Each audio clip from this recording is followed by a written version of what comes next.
AIDS ನಿಯಂತ್ರಣ ಸೊಸೈಟಿಯಿಂದ ಆಘಾತಕಾರಿ ವರದಿ ಏನದು? ರಾಜ್ಯದಲ್ಲಿ 5 ತಿಂಗಳಲ್ಲಿ 4795 HIV ಪ್ರಕರಣಗಳು ಪತ್ತೆಯಾಗಿವೆ. ಈ ಪೈಕಿ 412 ಜನ ಸಲಿಂಗಿಗಳೇ ಇದ್ದಾರೆ ಅನ್ನೋದು ವರದಿ.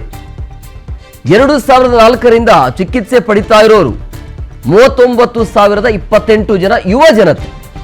ಅದರಲ್ಲಿ 56,000 ಸೋಂಕಿತರಿಗೆ HIV ಇರೋದು ಗೊತ್ತಿಲ್ಲ ಅನ್ನುವಂಥ ಮಾಹಿತಿ ಇದೆ.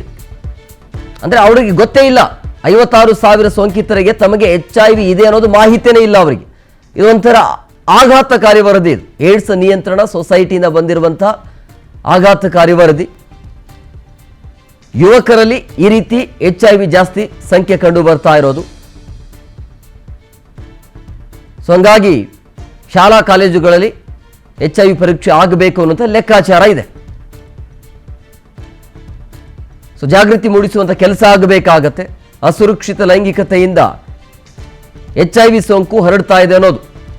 PGಗಳಲ್ಲಿ ವಾಸಿಸುವಂಥ ಯುವಕರಿಗೆ ಸೋಂಕು ಹರಡದಂತೆ ಅರಿವನ್ನು ಮೂಡಿಸಬೇಕಾಗತ್ತೆ. ಕೂಲಿ ಕಾರ್ಮಿಕರು, ಲಾರಿ ಚಾಲಕರು, IT ಉದ್ಯೋಗಿಗಳಿಗೆ ಈಗ ಅವರಿಗೆ ಜಾಗೃತಿ ಮೂಡಿಸಬೇಕಾಗತ್ತೆ.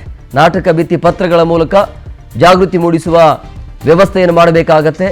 ಅಸುರಕ್ಷಿತ ಲೈಂಗಿಕತೆಯಿಂದ ಈ HIV ಸಂಖ್ಯೆ ಜಾಸ್ತಿ ಆಗ್ತಾ ಇದೆ ಅನ್ನೋದು. ಅದರಲ್ಲಿ ಯುವ ಜನತೆಗೆ ಹೆಚ್ಚಾಗಿ ಕಂಡು ಬರ್ತಾ ಇರೋದು. ಆದರೆ ಈ ಸಂಖ್ಯೆ ಏನಿದೆಯಲ್ಲ, 56,000 ಸೋಂಕಿತರಿಗೆ ತಮಗೆ HIV ಇದೆ ಅನ್ನೋದೇ ಗೊತ್ತಿಲ್ಲ ಅವರಿಗೆ. ಸೊ ಹಂಗಾಗಿ ಇದು ಒಂಥರ ಆತಂಕದ ಸುದ್ದಿ. ಎಚ್ಚೆತ್ಕೊಳ್ಬೇಕಾಗತ್ತೆ. ಈ HIV ಬಗ್ಗೆ ಇನ್ಮೇಲೆ ಜಾಗೃತಿಯನ್ನು ವಹಿಸಬೇಕಾಗತ್ತೆ. ಯಾಕಾಗತ್ತೆ, ಏನು, ಯಾವ ರೀತಿಯಾಗಿ ಜಾಗೃತಿಯನ್ನು ವಹಿಸಬೇಕು, ಸೇಫ್ಟಿ ಅನ್ನೋದು ಹೇಗಿರಬೇಕು, ಯಾಕೆ PGಗಳಲ್ಲಿ ಯುವಕರಲ್ಲಿ ಹೆಚ್ಚಾಗಿ ಕಾಣಿಸಿಕೊಳ್ತಾ ಇದೆ, ಕಾರಣಗಳೇನು,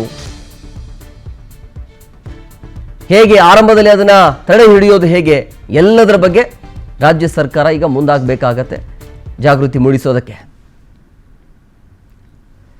ಈ ಬಗ್ಗೆ ಮತ್ತಷ್ಟು ಮಾಹಿತಿ ನೀಡ್ತಾರೆ ನಮ್ಮ ಪ್ರತಿನಿಧಿ ರಂಜನ್ ಫೋನ್ ಸಂಪರ್ಕದಲ್ಲಿದ್ದಾರೆ. ರಂಜನ್, ನಿಜವಾಗ್ಲೂ ಕೂಡ ಆಘಾತಕಾರಿ ಸುದ್ದಿ ಇದು. ಈ ಒಂದು ಪ್ರಕರಣದಲ್ಲಿ ಯುವಕರ ಅಂದ್ರೆ ಯುವ ಜನತೆಯ ಸಂಖ್ಯೆ ಹೆಚ್ಚಾಗಿರೋದು, ಕಾರಣಗಳೇನು? ಎಂ ಕುಮಾರ್, ಏನು ಏಡ್ಸ್ ನಿಯಂತ್ರಣ ಸೊಸೈಟಿ ಆಘಾತಕಾರಿ ವರದಿಯನ್ನ ಕೊಟ್ಟಿದೆ. ರಾಜ್ಯಕ್ಕೆ HIV ಕಂಟಕ ಇದೆ ಅನ್ನುವಂತ ನಿಟ್ಟಿನಲ್ಲಿ 2004ರಿಂದ ಈಗ ಏನು ಈ ಒಂದು ಸೊಸೈಟಿ ವರದಿಯನ್ನ ಕೊಟ್ಕೊಂಡು ಬರ್ತಿದೆ. ಆ ಒಂದು ವರದಿಯ ಅನ್ವಯ ಹಲವು ಆಘಾತಕಾರಿ ಮಾಹಿತಿಯನ್ನ ಬಹಿರಂಗಪಡಿಸಿರುವಂತದ್ದು. ಈಗಾಗಲೇ ಏನು ಸಾಮಾಜಿಕ ಜಾಲತಾಣದಲ್ಲಿರ್ಬೋದು, ಜೊತೆಗೆ ಒಂದಿಷ್ಟು ವಲಯದಲ್ಲಿ ಚರ್ಚೆ ಆಗ್ತಿದೆ. ಸುಮಾರು 7,000ಕ್ಕಿಂತ ಅಧಿಕ ವಿದ್ಯಾರ್ಥಿಗಳಿಗೆ HIV ಸೋಂಕು ತಗುಲಿದೆ ಅನ್ನುವಂತ ನಿಟ್ಟಿನಲ್ಲಿ ಈ ಬಗ್ಗೆ ಈಗಾಗಲೇ ಆರೋಗ್ಯ ಇಲಾಖೆಯಿಂದ ಕೂಡ ಕ್ಲಾರಿಫಿಕೇಶನ್ ಕೊಟ್ಟಿರುವಂತದ್ದು. ಕರ್ನಾಟಕ ರಾಜ್ಯ ಏಡ್ಸ್ ಪ್ರಿವೆನ್ಷನ್ ಸೊಸೈಟಿ ಕೂಡ ಇದ್ರ ಬಗ್ಗೆ ಒಂದು ವರದಿಯನ್ನ ನೀಡಿದೆ. ಈಗಾಗಲೇ 2000 ಸುಮಾರು ರಾಜ್ಯದಲ್ಲಿ 56,000 ಜನ ಅಪಾಯದ ಅಂಚಿನಲ್ಲಿದ್ದಾರೆ, HIV ಸೋಂಕಿತರು ಇದ್ದಾರೆ ಅನ್ನುವಂತಹ ಆಘಾತಕಾರಿ ವರದಿಯನ್ನು ಕೂಡ ಕೊಟ್ಟಿರುವಂತದ್ದು. ಅದರಲ್ಲಿ ಪ್ರಮುಖವಾಗಿ 25 ವರ್ಷದ ವಯೋಮಿತಿಯ ಯುವಕರು ಇದ್ದಾರೆ ಅನ್ನುವಂತಹ ಮಾಹಿತಿಯನ್ನು ಕೂಡ ಕೊಟ್ಟಿರುವಂತದ್ದು.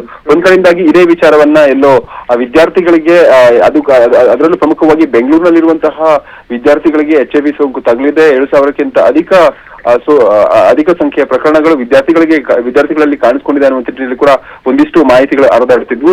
ಈ ಒಂದು ಮಾಹಿತಿಗೆ ಕೂಡ ಆರೋಗ್ಯ ಇಲಾಖೆ ಸ್ಪಷ್ಟನೆ ಕೊಟ್ಟಿರುವಂತದ್ದು.